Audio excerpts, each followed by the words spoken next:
I thought I was going to begin with two disadvantages today, one being at home and second having the after lunch crowd, but I'll try to do the best I can to be as entertaining as possible so you don't get too tired. Imagine walking up to a stranger and offering them good news. Let's say it's in Publix or Target, and you just walk up to them and say, "I have good news for you." Now, they might be a little taken aback because you're probably not maintaining social distancing, and of course, you're a stranger. But it is 2020 after all, and I'm sure everyone is interested in hearing some good news. Then you go on to tell them that about 2,000 years ago, a man about 30 years old, a blue-collar working-class man who worked as a carpenter, traveled around Galilee and Judea and started preaching religious and ethical teachings. And he developed quite a following. And as he spent some time over about a 3-year ministry, he gathered a lot of followers from the lower and upper classes. But there were many people who were not fond of his teaching. Many of them many of these were religious teachers. And so what they did is they illegally prosecuted him on trumped-up charges, and then used the hands of a foreign government to cruelly torture, batter, and kill this man. And as you take a breath to continue the story, they're probably going to interrupt you at this point and say, how could this possibly be good news? That's a good question. How could a story such as this be good news? And if you're a Christian, you know that our God often uses irony to teach the greatest lessons.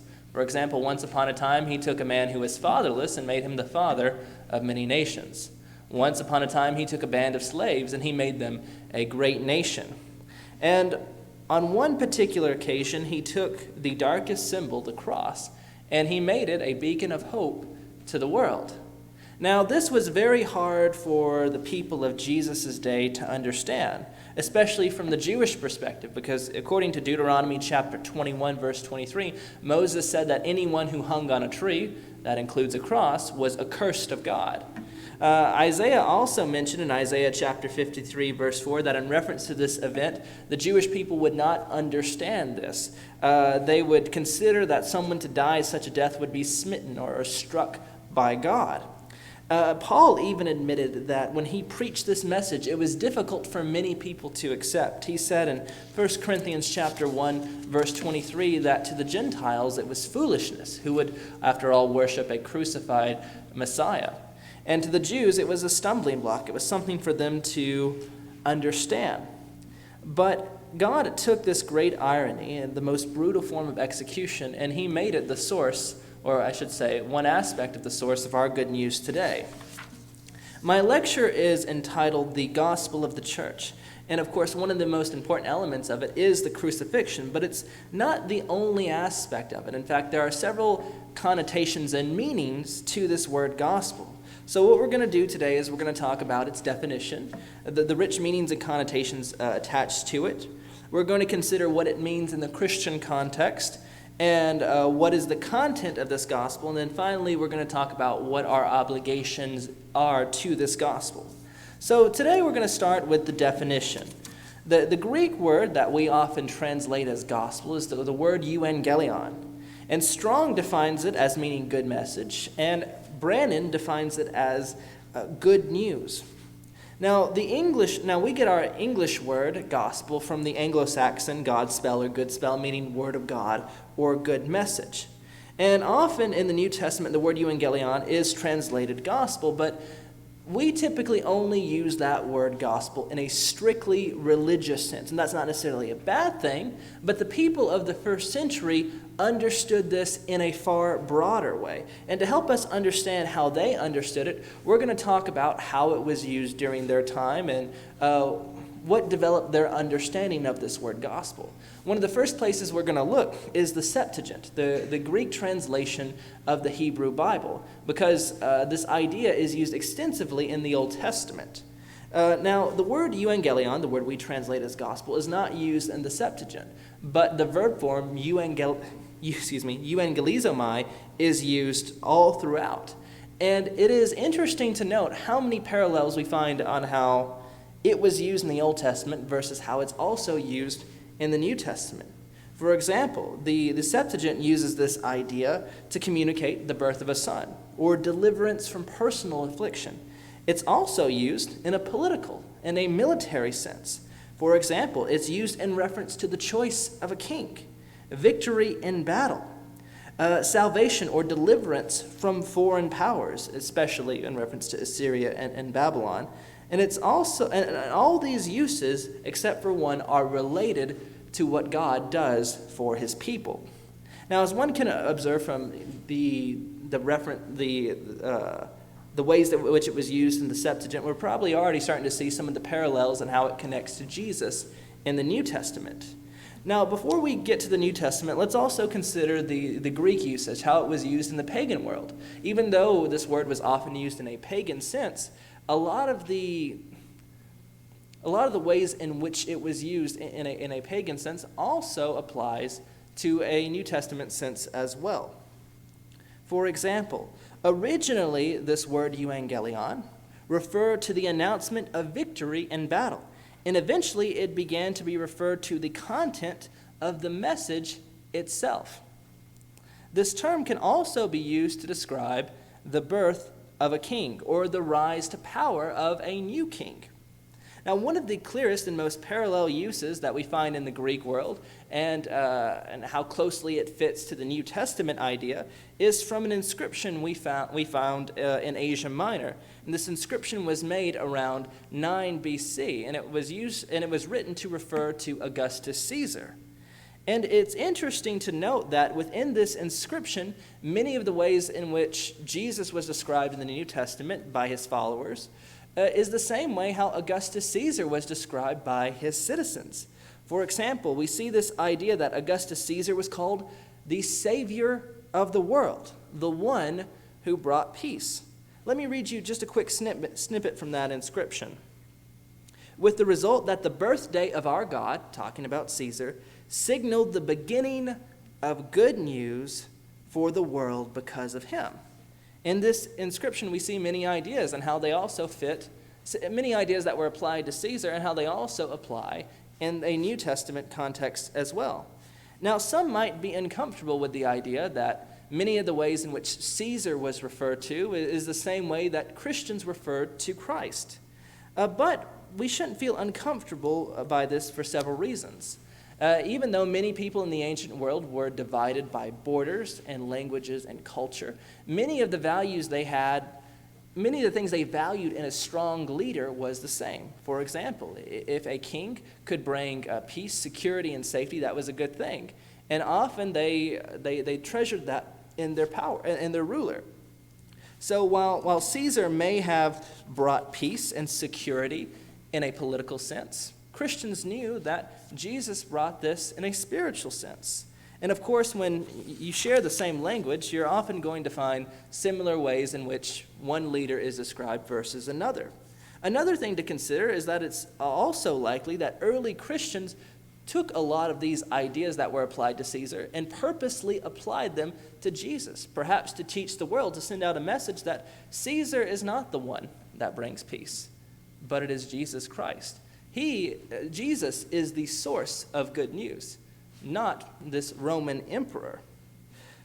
Now, as we considered how this word gospel was used in the Old Testament, how it was used in the non-Jewish world of the first century, we see a lot of parallel ideas, such as it being associated with the birth of a king, the coming of a king, military victory over one's enemies, God's victory over his enemies, or God or a king delivering his people from their enemies, and finally God or a king establishing his rule.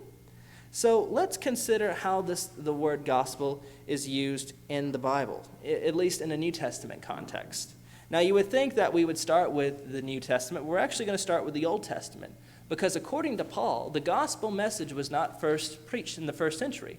It was actually preached over 1,000 years earlier to a man by the name of Abraham. You can see in Galatians chapter 3, verse 8, that Paul says, "The scripture, foreseeing that God would justify the Gentiles by faith, preached the gospel beforehand to Abraham, saying, 'All the nations will be blessed in you.'" Paul taught that the inclusion of all people of every nation under one banner was the work of the gospel, and this message was first delivered to Abraham. But how does this connect to the New Testament? Well, Abraham, according to Paul in Galatians chapter 3, verse 16, would bless all of the nations through his seed. One seed in particular, that is the Christ, that is Jesus himself, who would be a son of Abraham, hundreds and hundreds of years in the future. Now, it is through this person that God would reconcile all peoples to himself and establish his rule. Paul also says that the gospel message was also preached, as we see in Romans chapter 1, verses 2 through 6. It was also preached through the prophets. And we see this idea all throughout the prophets. That's something that Mylan dealt with today. We see constant glimpses of the idea of what God would establish in the New Testament in the first century, such as the idea of establishing a kingdom, God's rulership over this kingdom, God's rulership through the Son of David, the death of the Messiah, the atonement that would be brought from this death, and the resurrection of the Messiah, and also the establishment of a new covenant in which all people of the earth could be a part of. Peter also taught in 1 Peter chapter 1, verses 10 through 12, that in reference to this gospel message that was preached by the prophets, this is something that they realized they were writing for our benefit. When Isaiah or when Jeremiah or when Daniel were writing down their prophecies, they knew that it was to serve later Christians. And though they did not fully understand all of what they were writing, this is something that brought great interest to their minds. They were curious as to when this Christ was going to come and preach this gospel for himself. Now let's consider the New Testament. Let's consider how the New Testament writers use this idea of the gospel. Matthew uses the word gospel, or euangelion, 4 times. And Matthew's use is exclusively linked to this idea of the kingdom. Now, the idea of the kingdom is used very frequently all throughout Matthew. Matthew uses the word kingdom 54 times throughout his gospel. And 3 of the 4 times he uses this word gospel, it's always linked to the kingdom. It's the idea that Jesus was to come and establish his kingdom and reign over it. Mark uses euangelion more than any other gospel writer. Mark begins his gospel in Mark chapter 1, verse 1 by stating, "The beginning of the gospel of Jesus Christ, the Son of God." And then immediately follows up with it with two quotations from Malachi chapter 3, verse 1, and Isaiah chapter 40, verse 3. And both of these passages carry with it the idea of God making his rule known to mankind. So we're starting to see a lot of similar parallels between how the New Testament writers use it in reference to the Old Testament and in reference to how it was used throughout the world in that day. Now, Mark does not give us a lot of explicit descriptions about his use of the gospel, but implicitly the message is still there. Often Mark simply uses the word gospel to refer to the message of Jesus and how it ties into God's rule. Notice what he says in Mark chapter 1, verse 1. He talks about Jesus being the Son of God, and he associates this with the gospel. This seems to parallel back to the idea that we find in Psalm chapter 2, verses 7 through 9, the idea that the Son of God would rule over all the nations. Mark also attaches this idea of the gospel with the kingdom of God, Mark chapter 1, verse 15. And in Mark chapter 13, verse 10, he emphasizes that Jesus taught that this gospel must be accepted by all people. Now, the way that Luke uses the gospel seems to be specifically tied with 2 prophecies that are found in Isaiah chapter 61, verse 1, and Isaiah chapter 58, verse 6. In Luke chapter, let me back up a little bit. In Luke chapter 4, verses 16 through 31, Jesus reads these 2 passages in a synagogue. And it seems the reason why Luke recorded this event or pay so much attention to this event, or I should say, let me back up just a little bit. It seems that Luke's central use of the word gospel is found in Luke chapter 4, verses 16 through 31, in which Jesus quotes Isaiah chapter 61, verse 1, and Isaiah 58, verse 6. In this, the ideas that are communicated in these passages deal with Yahweh rescuing people from their sins. And this is exactly what Jesus set out to do. So it seems that Luke's main use of the word gospel in his book is associated, it seems to be emphasized most in this passage. Now, this might seem a little ironic, but John does not use the word gospel in his gospel at all, and that might seem a little odd to us because, after all, we call his account a gospel, a story of good news. But he still emphasizes the same ideas all throughout his book that we find in the other gospels. Now let's move to how Paul uses this word gospel. Now I think we should pay a little extra attention to how Paul uses it, because while the gospel writers emphasize the idea of Christ being a king over his kingdom, Paul seems to exclusively focus on what makes Christ worthy to be king over the kingdom. And he spends most of his time focusing on Jesus' death, burial, and resurrection, because it is through his death that he demonstrates his love to all of mankind. And it is through his death that he satisfies the wrath of God, allowing all of humanity to be reconciled to him. Christ's death and resurrection also allowed Christ to undo Adam's sin and his penalty. Consider Romans chapter 5, verses 12 and 18. Adam's sin because Adam's sin, he brought sin into the world and to all of mankind.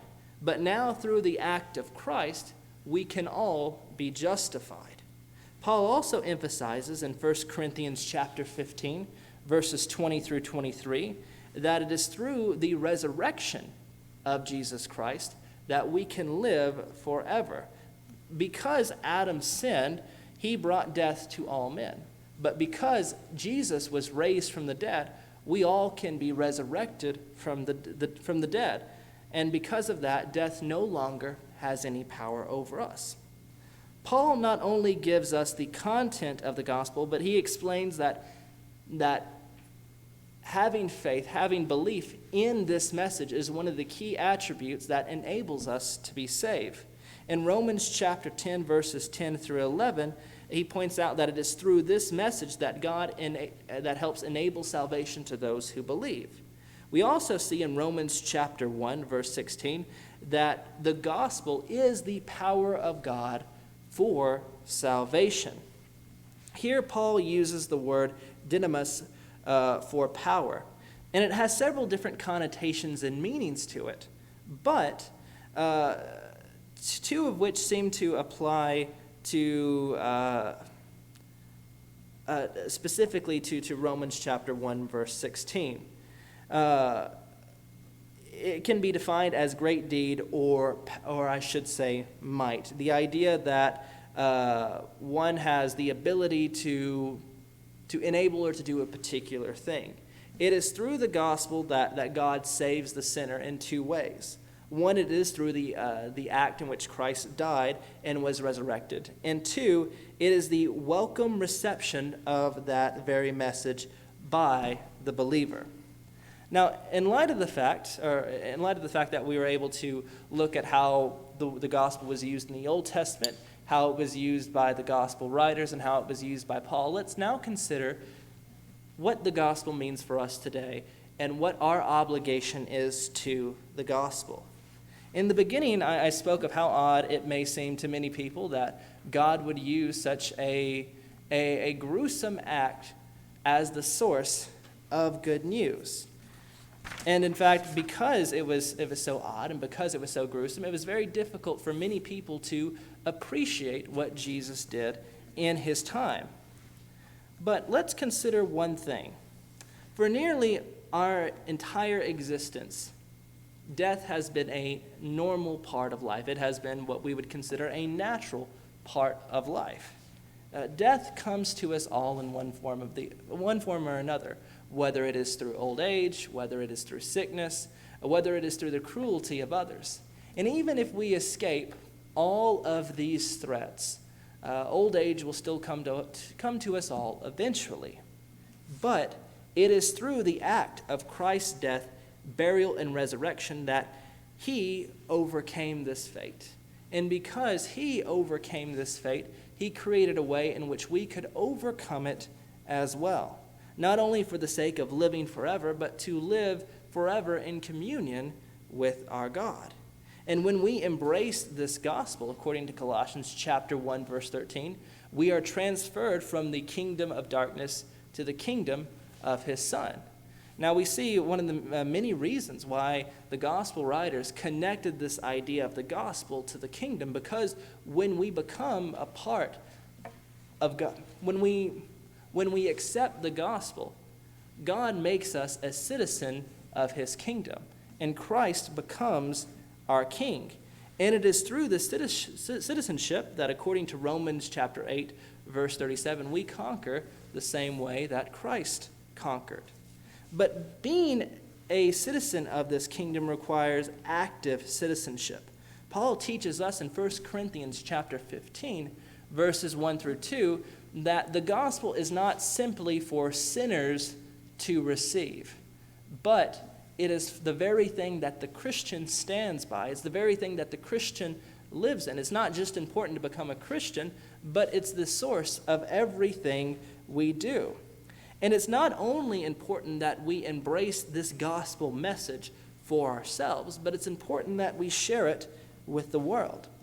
In Matthew chapter 28, verse 19, we see that one of the last things that Jesus shared with his disciples was that they had an obligation to go out into all of the world and share this message with every creature. In fact, we see that early Christians took this seriously. In Acts chapter 8, verse 4, we saw that whenever a Christian would go to a new location, he would share it with his neighbors. He would share it with those in his community because he did not want to keep this good news for himself. And in fact, we all know that good news is something we never keep to ourselves. If we ever have good news, we post it on Facebook. We tell our friends, we send text messages and we send messages to our friends because we want everyone to know why we're happy and we want them to be happy too. But finally, we must also share this message not simply because it is good news, not simply because it makes us happy, because it is the only hope the world has. Jesus says in John chapter 4, verse 6, that I am the way, the truth, and the life, and that no man comes to the Father except through me.